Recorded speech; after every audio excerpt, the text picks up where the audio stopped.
बिहार की राजनीति में हमेशा दो चेहरे छाए रहे।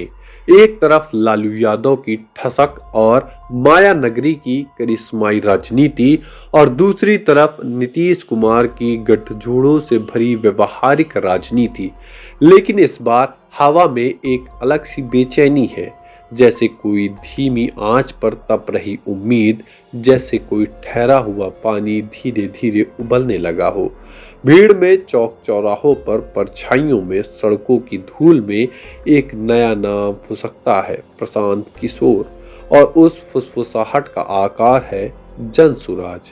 दिन था 1 जुलाई 2025। सिवान जिले के मैरवा में उमस भरी दोपहर थी।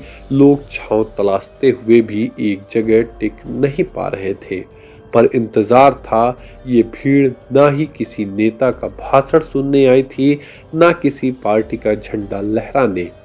वे आए थे यह सुनने, क्या बिहार बदल सकता है।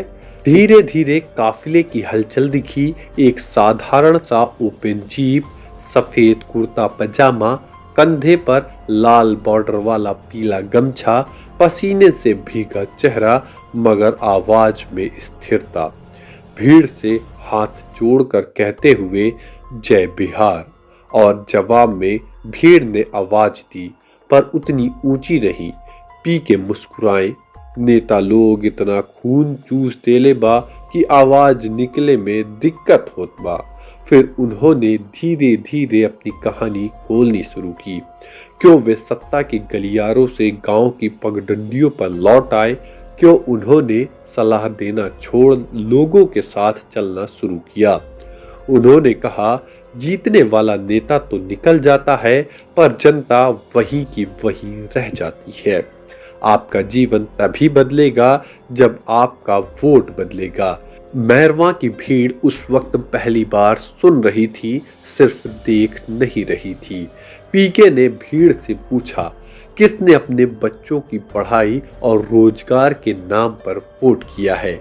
और मैदान में खामोशी गिर गई। यही खामोशी पीके का हथियार बन गई। उन्होंने कहा, आपने वोट दिया है जाति में, मंदिर मस्जिद के नाम पर, 5 किलो अनाज के नाम पर। अब बताइए, आपका बच्चा पढ़ पाया, रोजगार मिला? नहीं ना।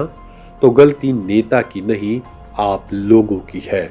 लोगों के चेहरे पर सन्नाटा, जैसे वर्षों का सच पहली बार सामने आया हो। फिर उन्होंने उस दर्द को सीधा शब्द दिया। एक गुजराती 100 बिहारी को नौकरी देता है, क्योंकि सरकार गुजरात की बुनियाद मजबूत करती है और बिहार की भीड़ बस वोट देती है। आप अपने बच्चों का चेहरा देखिए। अगर चिंता है तो एक बार वोट बच्चों को ध्यान में रख कर दीजिए। भीड़ अब सिर्फ सुन नहीं रही थी, सोच रही थी। प्रशांत किशोर का वादा है, सरल पर सीधा, दिल में उतरने वाला। सत्ता में आए तो साल भर में हर घर से कम एक सदस्य को 10 से 12 हजार की मासिक कमाई यही बिहार में होगी। 60 साल के ऊपर हर बुजुर्ग को सम्मान राशि मिलेगी। और जब तक सरकारी स्कूल ठीक नहीं होते, बच्चे का प्राइवेट स्कूल का खर्च सरकार देगी। वादे बहुत नेता करते हैं, लेकिन फर्क यहाँ ये है, पी के वोट नहीं मांगते। वे कहते हैं, अगर बदलना है तो आप खुद बदलिए, हम रास्ता दिखाएंगे, चलना आपको है। आज बिहार की हवा में एक नई हलचल है, ना कोई शोर, ना कोई तामझाम, बस धीरे धीरे फैलता एक सवाल, क्या इस बार बिहार सच में अपने बच्चों को देखकर वोट देगा? अगर हाँ, तो कहानी पहली बार बदलेगी। इस पर आपकी क्या राय है? कमेंट बॉक्स में हमारे साथ साझा करें।